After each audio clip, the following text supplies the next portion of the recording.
we read. I'm Echo. And I'm Jacob. Yay! I'm I'm practicing not saying nice at the end of every time we introduce ourselves. So this time I said yay, and that's pretty good. Oh, kitty Yeah. cameo. Today's episode we have some content warnings. Jacob, do you want to read those? All right. Viewer discretion is advised.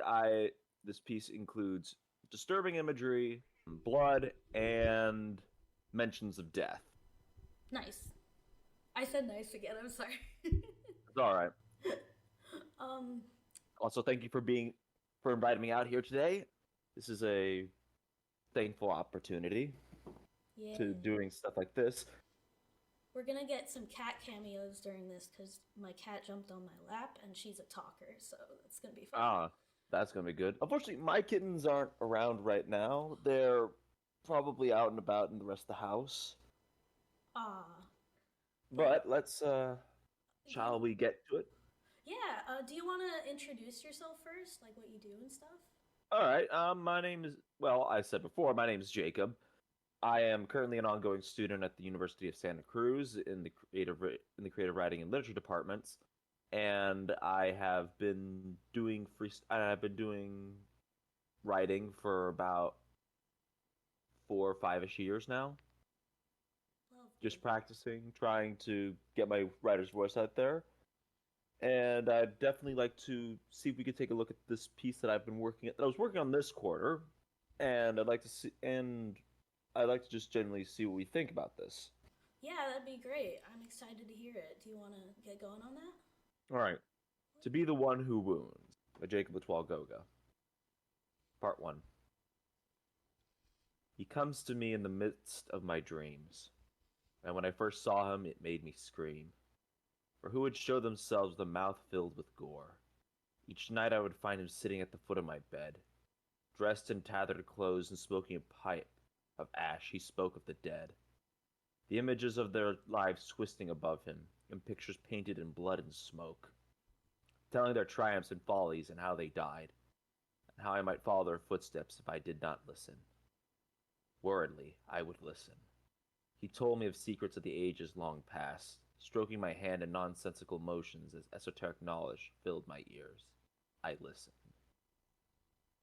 The smell of smoke is gone. The hissing of steam is from the next room over.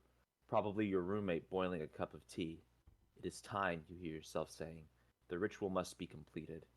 Your body moves with practice grace into your living room, passing another grumbling roommate as you switch the input of the TV from the calming fireplace to the news. This was the thing that solidified this place as your home. That TV was the first new thing that was purchased. You like to think that the acquisition of something that hadn't gathered years of dust in your family's attic was something to prove your independence. The place you called home reminded you of your old home in a variety of small ways. The smell of mildew, the way the sunlight filtered through the floral print of the curtains, or how the sun would cradle itself between the towers of the Golden Gate Bridge in the evenings.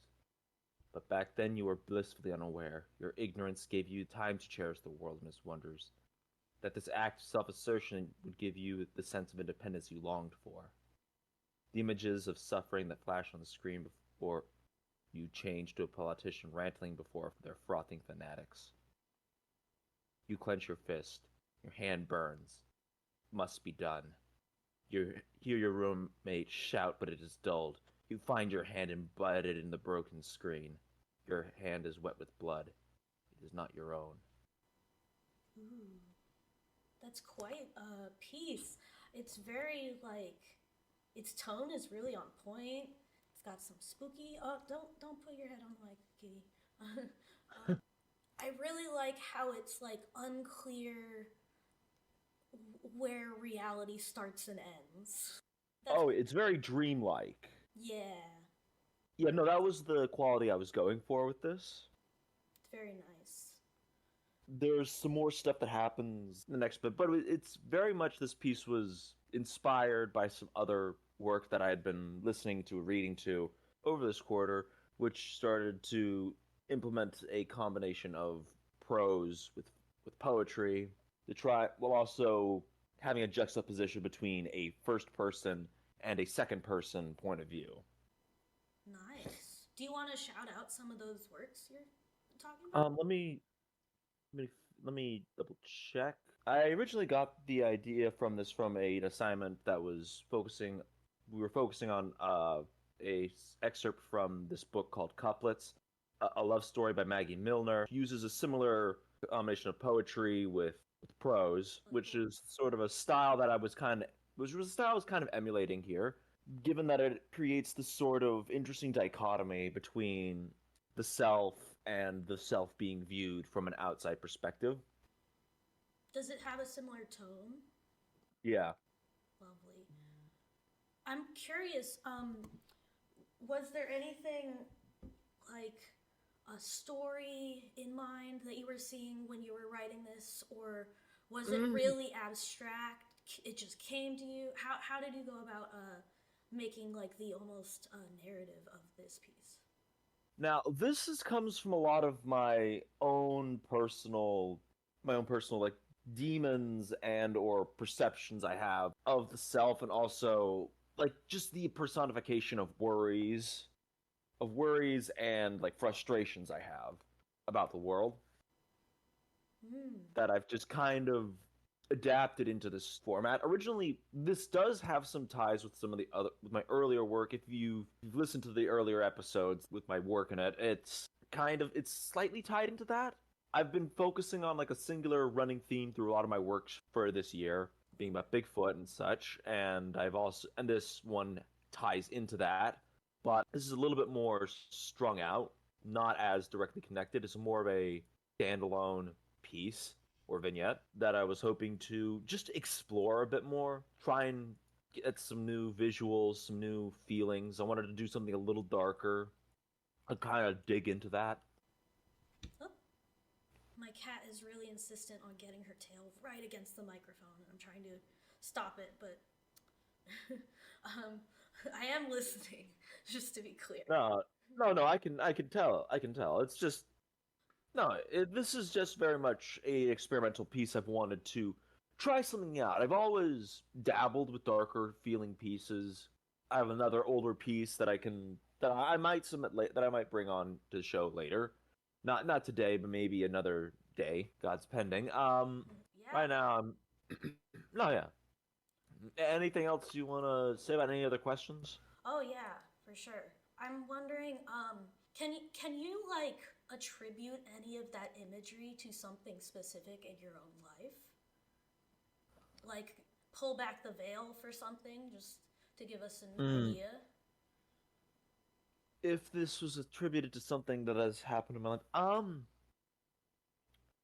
You don't have to. mostly it does. It does. I would attribute a little bit to like the times I've had trying to adapt to living in a new living situation, especially wanting to feel independent from my family, wanting to make something of myself that is separate, therefore that I can feel like I am my own person.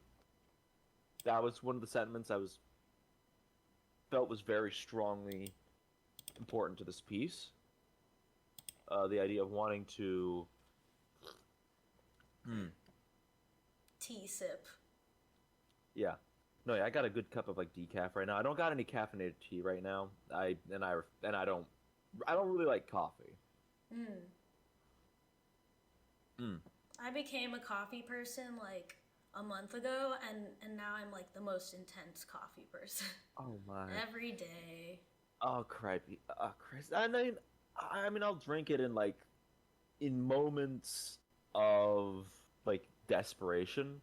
Mm. I'm not that desperate at the moment. It's just I'm very much tied to my tea, given that I have it has like I can there's more I find there's more flavor in a variety of different teas than there is in coffee. Yeah, like less bitter. A little less bitter. It's a little less, but it's still bitter. Everything that has a bit of caffeine in it is still pretty bitter. Tea always just seems more refined. What What was was your how about what was your favorite little section of the part that you read, I guess? Oh god, I think it was the bit where the character punches this is implied to have punched the screen Oh, yes, I like that and part. punched the screen and and their hand is covered in blood. That isn't their own. I think because I was trying to think of something fantastical, but also signifying of committing a sort of pseudo sacrifice. The Hmm. sacrificing of something that makes you feel like you are independent in order to complete some greater goal. Sacrificing your own the idea of sacrificing some one of your own pleasures or And also your hand. triumph to try and to try and do something of greater purpose. Yeah, for sure. I feel like also punching glass is also a bit of a sacrifice of your hand, your knuckles, a little bit. Yeah, no, but the blood on their hand is not their own blood. Mm-hmm. Was the implication of whose blood that is clear? Um, I don't know. Do you want to Right. explain it for me? I don't want to explain everything that happens on this piece. I'm going to leave that up to more personal thought on what exactly has happened here. Mm-hmm. But basically, the narrator has been told to complete this ritual and had turned the screen to a very specific point to the to that fanatical politician, Mm. and then punched the screen while the politician was on there. Ah, I see. That was the purpose of the sacrifice, the ritual, and the act of destruction. Yeah. I love the tea sips. That's going to be on the audio because I can hear it. It's very funny to me. I know this microphone I haven't really used before. It's a bit It's pretty nice. sensitive. But yeah, do you want to continue with this piece? Oh yeah, let's continue on. No, yeah. Would you like to? I'll finish up this. I'll finish up this piece. No, This is some of the newer bit of it that I wrote up a little bit after I'd finished the full bit of this project for a class. But I'd be interested in seeing what you think of it. mm-hmm. Once more I dream of him. Once more he sits at the foot of my bed. He smiles at me, his pale lips revealing a void of blackened teeth. I stare numbly back. He laughs, and from his maw a cloud of black flies, bulbous and slick, coat the air. My hands feel heavy. It's stained and burned. The flies surround him, eating away his clothes and leaving him in his naked, hairy glory. He's too beautiful to divert my gaze. I ask him what he is. He says he is revelation. He is decay. He is the decomposition of the dead in the next stage of existence. He is the death monkey, the ending one, and I am his bride. The hair on his form grows and tangles, the flies trapped in his shaggy web of fur as they become a part of him. I reach out with my soiled hand to him, expecting. His arm reaches across my bed and caresses my hand gingerly. The fly-matted fur and the pain is gone. I let him hold my hand and he speaks of what comes next. Next I wake I shall be the last I see of this apartment. I must go east to prepare for him. That was awesome. I really enjoyed all that imagery. You really paint a face for this, not just a face, you paint a whole entire image. Would you say that the narrator, the I, is you or someone that is a surrogate for the audience? This is a surrogate for the audience. This has like traces of me in it, but there's also there's an otherness in it as well. I And feel- also, originally I was going to title this piece "The Death Monkey," Mhm. but it didn't really work at the time. This works a bit better, revealing what exactly he is. They are Yeah. the Death Monkey. And in this piece, death is a carnate creature called the Death Monkey, you'd say? Like, Sort of. He's a I model him as sort of a representation of an aspect of death. He isn't death. He just enacts it in a very certain way. He's a personification of the natural part of like sort of decay, or like the mm, necessary part that things need to be destroyed in order for things to continue to live on. with all the imagery and the black teeth and the matted fur with the flies, I was really picturing that with such a scary image, I was picturing this creature was the embodiment of the fear of death specifically. Because, some people are like, oh, death can be a beautiful thing. Um, you're returning to the earth and it's a necessary part of life and Lion King stuff. But, No, yeah, and I mean he kind of represents that. Represents the fear, but also the necessity of death. mm-hmm, He's scary and he's beautiful. mm-hmm. I was not getting the beauty. With Once again, my perception of what is beautiful is a little bit is different. yes, yes. I was not sensing beauty with that description, but I can understand how. No, no, I can't. Can you explain in that description what aspects were beautiful in a sense? Usually, it was more so how Ginger and how, Oh, yeah. despite all this, he's very soft.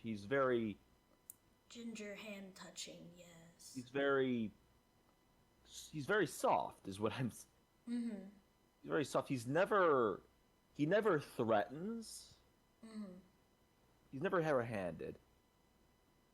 I He think. is he is sort of repulsive in a sort of attractive in the sort of like the mystery and the sort of Allure. and the allure of death. Mm-hmm. I think you could go even more with that soft kind of aspect of him. Like his demeanor is soft while his image is so scary. It could be a real like Frankenstein or Frankenstein's monster. I mean, or just like good person, scary on the outside kind of thing. You could go even more with that.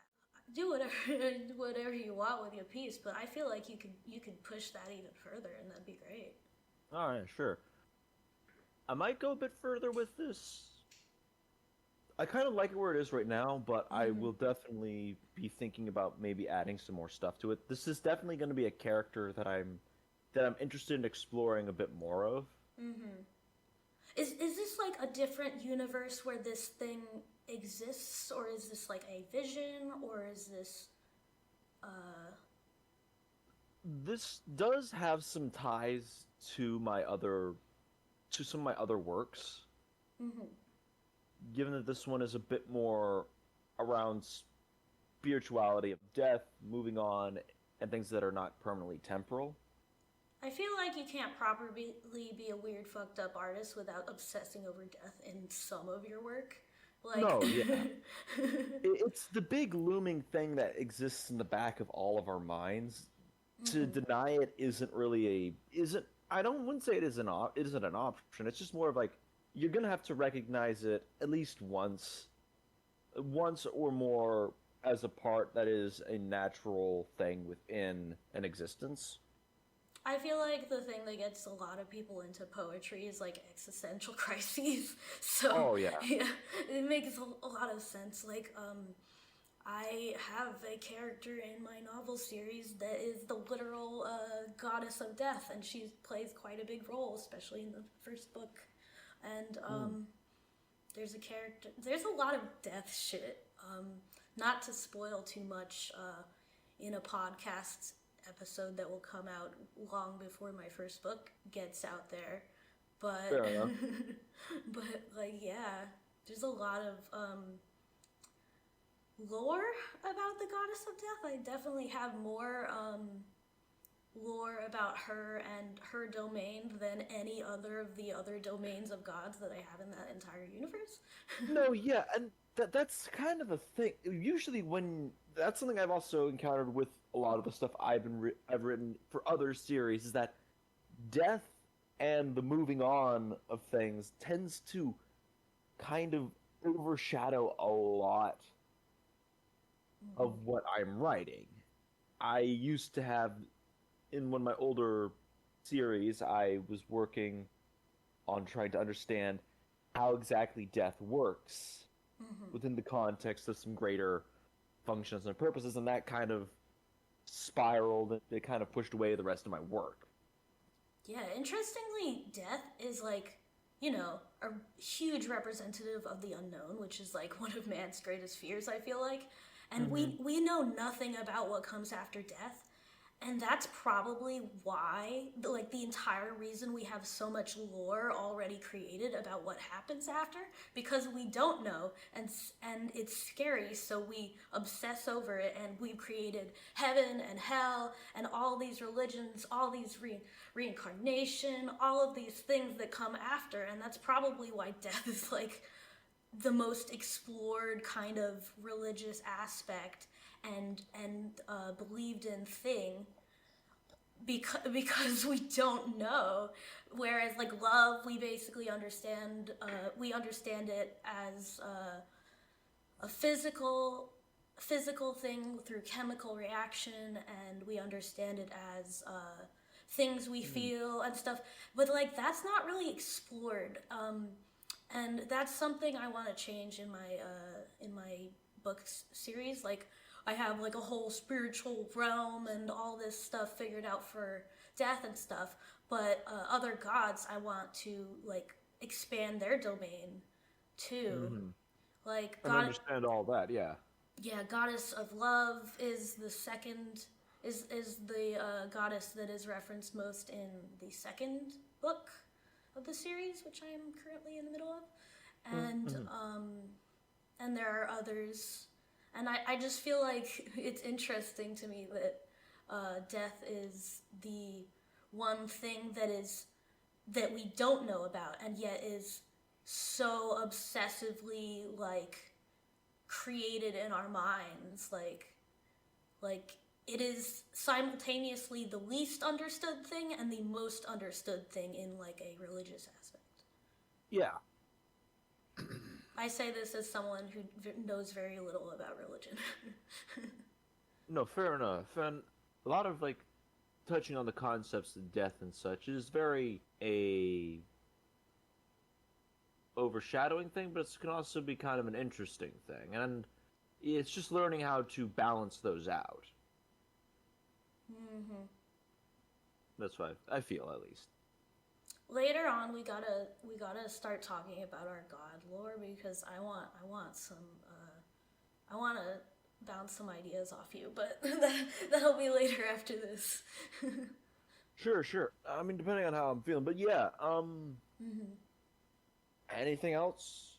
Yeah, I got some questions for you, just about not about death, but about you as a writer. What is the like inciting incident that made you create this world and this story?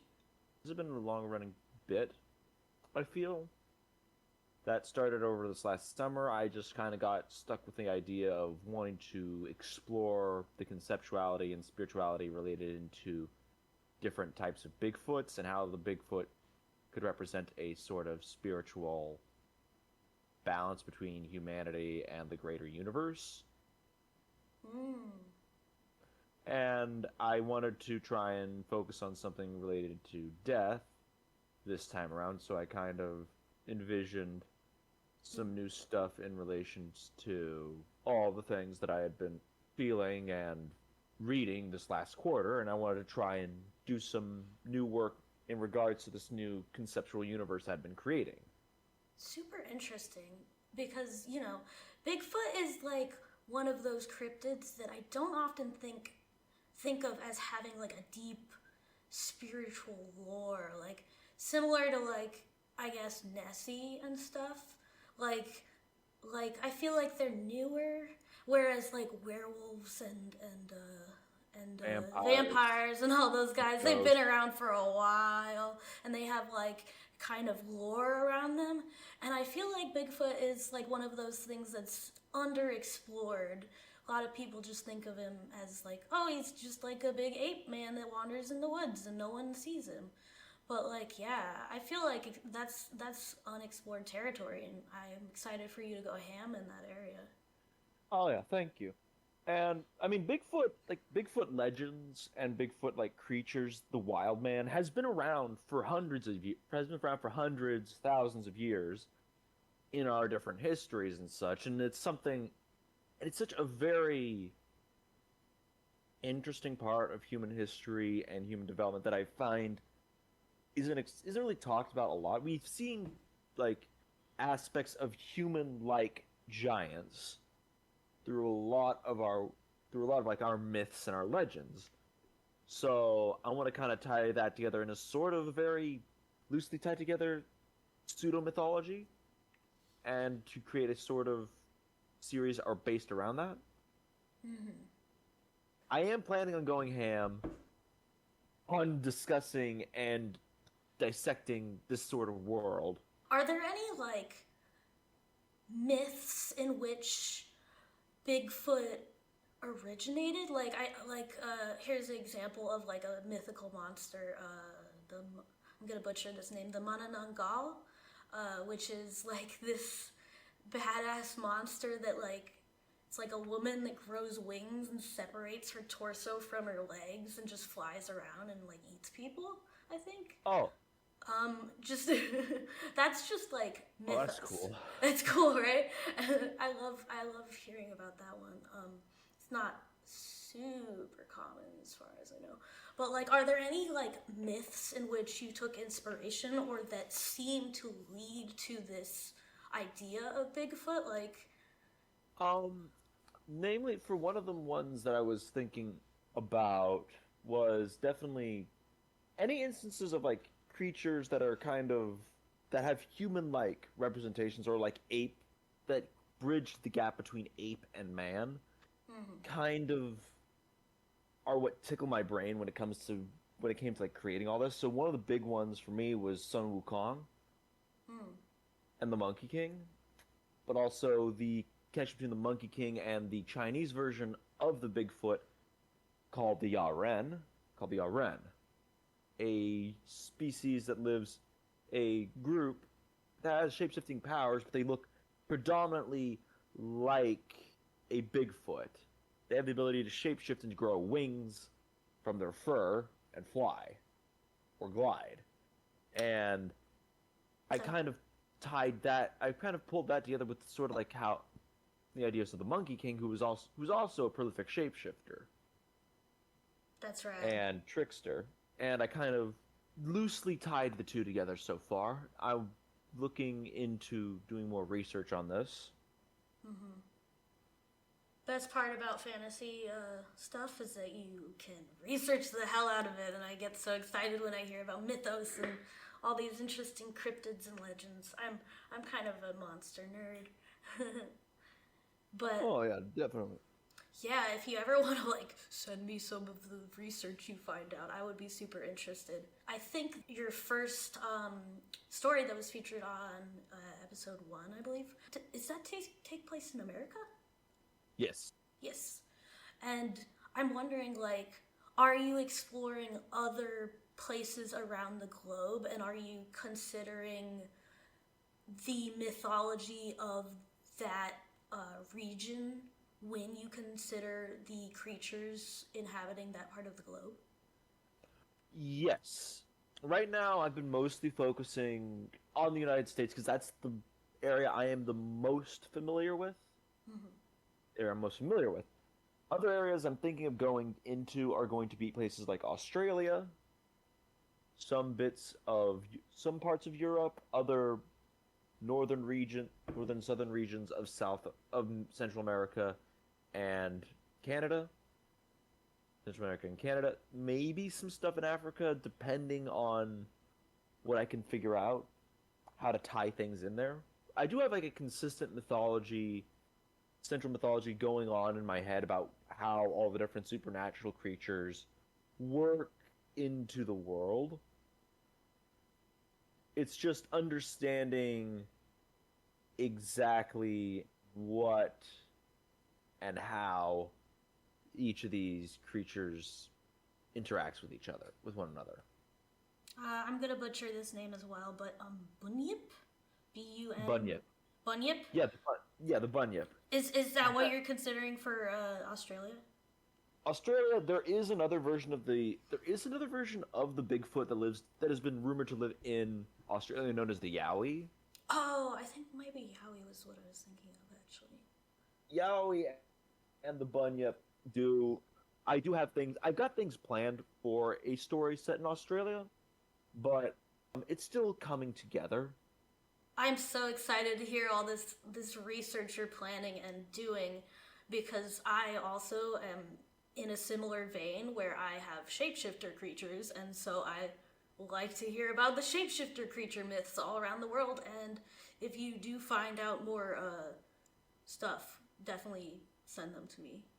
We can work on this together. Oh, definitely, definitely.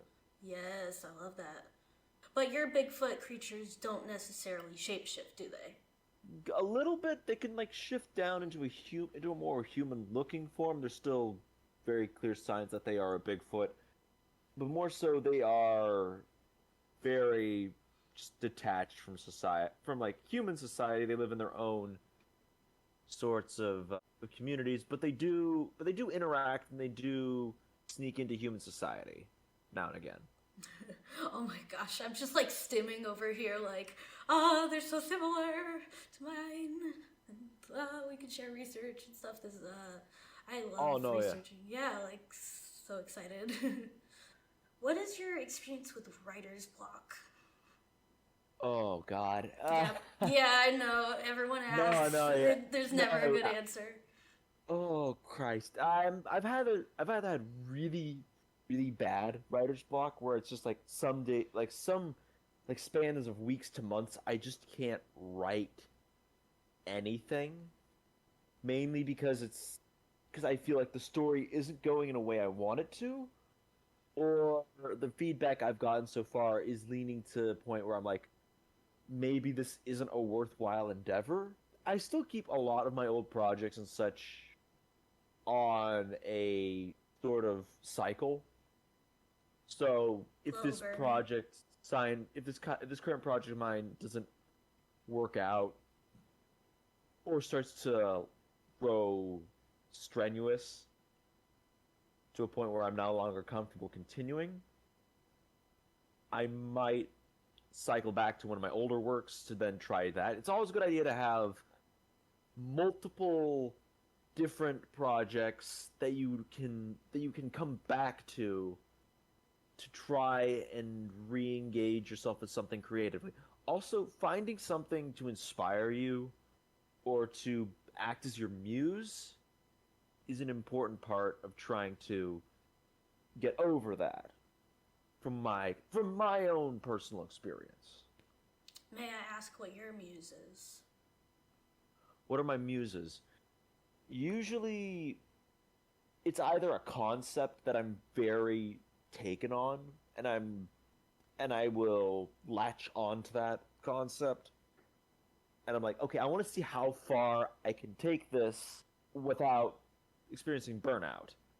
Mm-hmm. Other times it's a person usually, but a person being a muse hasn't worked the best for me, mainly because if I have a person as my muse, it usually leads to me kind of hyperfixating on that person in my writing, which can be a good thing, but it can act as sort of a kind of a hindrance, I feel. Yeah, I'm just thinking about like how I was in a queer history class recently, so I was just like, we're talking muses, and I'm thinking Sappho became the 10th muse, and then like people were like making cults about her, and I was just like, yeah, Having a person as your muse is not the best idea. Just in a I mean, you could general. I mean, you can admire their sense of character and their actions and such, use that as an inspiration for your work, Oh yeah. but there's only so much that you can get there. And once again, that's the same for most muses. You can only get so much for what you perceive. You're going to need, usually, I found that you need multiple muses, multiple insights, multiple sources to try and create a full work. But that's for me. Yeah. That's how I've experienced it. I relate to you on having those like long, month-long absences from writing. And honestly, it's burnout. It's burnout. Sometimes you got to step away. Sometimes it's like I'll have a project and like I've been working on it for so long. It's especially during the editing process when I've read the thing over and over again. But like just step away. You can start another project or work on another project you haven't looked at in a while. Or just like, take a break from writing, do a different activity for a long time, and then come back to it with fresh eyes. I think it works. I agree that you shouldn't really just give up on projects and like you can just put it on the back burner. I really like what you said about that. Mm-hmm. Keeping your projects alive. And I think having a muse is also very helpful. How do you go about creating character and backstories and history? Ooh, usually I will grasp onto an archetype of some sort, but either I'll take something that is personal to me or something I want to talk about and try and formulate a character around that. Sometimes that works, sometimes it doesn't. Usually it's trying to create a character that when creating comes to creating character, I try to think about how can I make this relatable to someone? What qualities what qualities can I give them that'll reach out and speak to other people?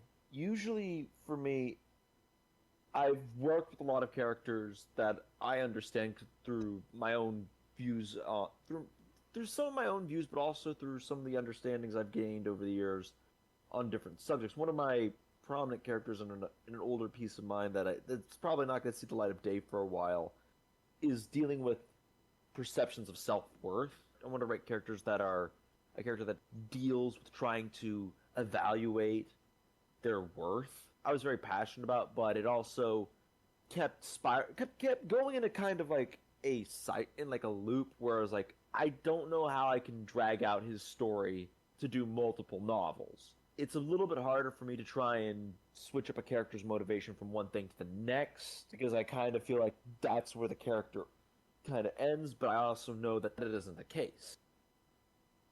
I'm still very much getting into trying to write better character processes Mm-hmm. and writing better evolving characters. Oh yeah, for sure. I think my favorite part of the writing is the character creation and the character like creating their character. Like also a fun activity if you're ever into it is just like having this scene just like come up with like the most random scene. Suddenly this main character who I don't understand very well is faced with a decision. He has to decide. I don't know. He's in space. He has to decide whether he's gonna stick with the ship that's crashing or leave his crew behind in an escape pod. Like, it's just like the most random stuff. It doesn't matter if it's sci-fi or anything. Just like come up with a decision that's hard, or just like any situation that's difficult, and make the character do something. And as soon as you make that character do something, that is part of their personality. Ah, You get me? okay. It's like give these characters difficult decisions. So what if it kind of contradicts the rest of their character? Because people are contradictory. I have fun like imagining my characters in weird situations. I'm like, oh, what would they do if they were faced with their greatest fear? Would they run? Would they fight? Would they like just difficult questions that may not even have to do with the story at large or the plot or anything. But like if you understand your character to the degree that you're answering these questions like that, then that's a good character. All right. Yeah, no, that's something I need to work on more, I feel. And It's fun to RP any also. any like advice is a boon. I was trying to figure out like how to have this conversation between a main character and a goddess in my story for the prologue of the second book, and I was like stumped. I'm like, I don't understand this goddess character. All I know is that she's there, and so and but I understand my one character that's talking to her, and so I just had like a friend role play the goddess character, and I role played the character I understood, and like because I wasn't picky about how like I didn't have any ideas going in how this goddess character's personality would be, and so I was like I don't even know how this conversation would go. I understand my character, but because I don't understand the other character and I don't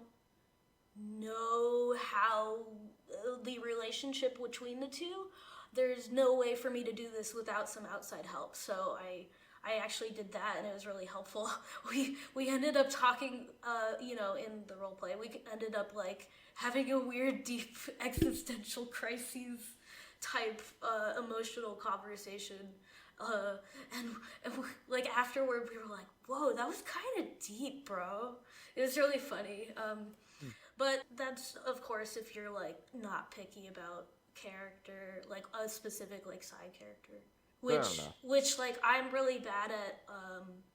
Like it takes me time to develop my main characters, and so as soon as I have like a character that's like not a part of the plot, I'm suddenly I forgot how to write people.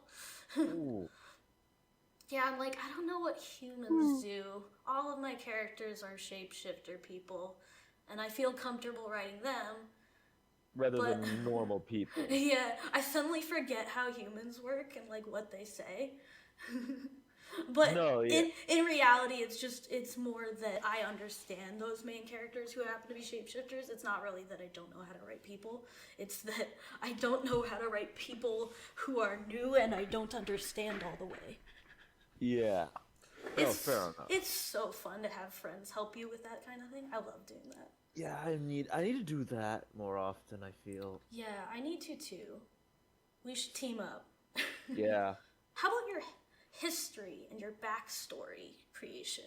I think I think you're one of those people that comes up with like the entire world before you come up with characters, right? Oh yeah, no, I'm big onto world building. Yeah. Right now I've been kind of trying to ease off the world building bit, given that in previous works that's kind of been what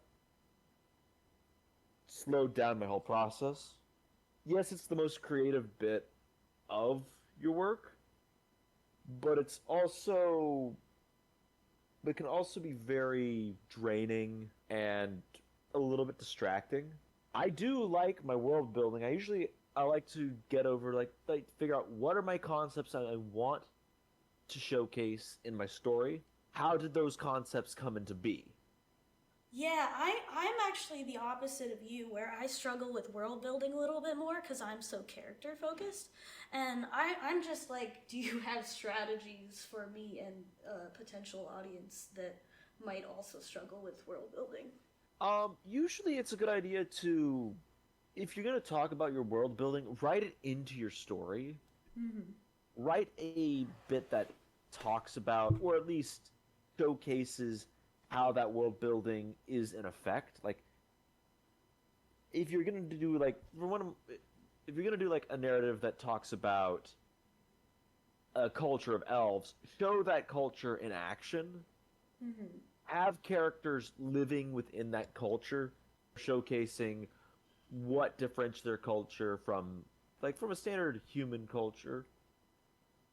I know that like little bits can do so much for your world building, apart from like the main like overall thing. Like I could describe the ins and outs of the politics, but just like I don't know, maybe there's a tiny ritual that or prayer that a character does before they eat because of their belief system. Like something small can do so much for world building, and Yeah. you don't even need to go big. You don't even need to describe all of that. But I'm just bad at coming up with like the little things as well as the big things. Hmm. Well, the little things I'm actually a little better at doing. The Just big things is something that I that I usually focus myself around, but I do really think that the smaller things do help create a general vibe or atmosphere that is important to the feeling of your setting. I love making up little prayers. Not for myself, for my characters, because I don't particularly follow religion that much. As I Fair said enough. before, I know very little. Do you have any favorite like moments in your life where you've you just like something struck, inspiration struck, you suddenly figured out that plot hole, or you like favorite moments of creation, favorite scene that just suddenly appeared for you? I always find those Um, interesting. it's like on a rainy or foggy day, Stop that eating was cords. something that was really like turns the gears in my head. Hmm. It really turns the gears in my head. It gives me like these visions of ghosts, Love of that. elves, of all this, of like the spirits coming down in the form of clouds and such. That's something that I've really liked working in like a lot of my works is some like connection to mist or ash. Sounds so atmospheric, literally. Oh yeah. I've had a couple moments where I'll like, be like in the shower or something, and I'm like, wait, Eureka. Eureka! That's how I fix the plot hole. I just make that thing not happen. Or, like, I don't know, I can't think of anything right now, so I guess wasn't the best question to ask someone if I can't even think of an answer myself. But, Fair enough. Oh no, it was okay. what is your favorite part of the writing process? Ooh, damn. I do like doing research. I do like getting reference, but I really like when a piece like I've really come to enjoy like the demo writing, the getting your first draft put together, just putting it down on whatever you're writing on, getting it down there is probably my favorite bit. Are you a multiple drafts kind of person? Or I mean like first draft, second draft, and then editing, or what kind of thing do you do? More like I go first draft, then I will work and edit it. I'll work on editing it. That'll become a second draft. Then I go through a revision process by sharing it with friends, family, people that are willing to read it and give me feedback. That becomes my third draft. Mm-hmm. And usually after that, I do some more editing, and then when I get like a fourth draft, there I'll send it back to revision again, do one last round of editing, and then have that as it is. Nice. I'm very much an edit while writing kind of person, so it's a slower going for me. Here's my final question. It's actually Cyrus's question, but he's not here, so I'm asking it. It is said that almost every author puts a little bit of themselves in every main character they make. Is this so with you in this story? And if so, what would it be? Do you put yourself Um, in your work? yes, I do put myself in my. I think every writer puts a little bit of themselves in their work. At least, like, a little bit of whatever they've experienced, whatever is a part of them. I feel like there's a little bit of me in this piece with my. Given that I have, like, that there is, like, this deep perceptions of death and of just. And of morbid. And it has some of my morbid thoughts definitely put laid bare in this piece. I will not deny that. Don't deny it then. That's awesome. Do you ever go like you have like a bad experience and then you're like later I on need you're to like write this down. you're like, "Oh, this would be so good to put in my story." Oh God, yes. Me. I mean, the most impactful things that we experience can make for some really interesting writing. I'd be like, "Oh shit, what if Jackie went through this?" Ah, Oh, cat. My cat's making some beautiful ambiance in the background, so forgive me, no, it's all good. audience. Audience, forgive me for all the box eating sounds. Uh, we didn't plug any of your work at the beginning. I think we should plug it now, because we're gonna wrap Um, up now. no, I've got nothing I'm promoting at the moment. I'm still very much working on things in my own sort of solitude at the moment. I do have an Instagram. Mhm. That's more of a general Instagram at the Horned King Reborn, all one word. Usually I will post like snippets of what I'm currently writing. The Horned King Reborn, all lowercase, all one word. And I'm Echo underscore Sean underscore Corby on Instagram, and Shawnee Boy Echo. There's underscores in between those on Twitter. Except my Twitter is now a fan account for Good Omens. So if you can stand that, sometimes I post OC art there.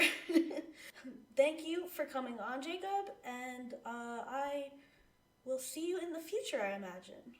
Bye. Will do. Bye bye.